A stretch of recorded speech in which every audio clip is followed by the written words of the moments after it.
इनकरा के कोढ़ी का भूल बा। तू सुन ले हो कहा कि भगवान भक्त एक भी भिक मांगा कोढ़ी के रूप में जाला। अगर भगवान चिन्ह ले लस तो भक्त नहीं चिन्हस तो कंगाल हो गए।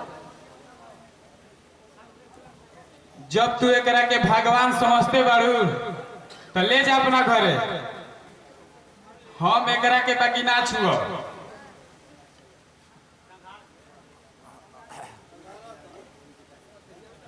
अब हम जात बानी, ले जा।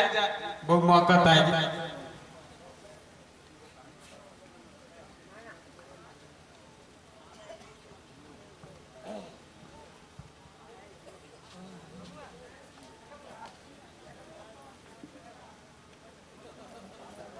चलो हमारा घर चले गए। हमारा बुझात कि तोहरा शीतल चांदनी में आके अब हमार बिना पार लग जाए। तू कैसे जानला कि हमार नाम चांदनी बा?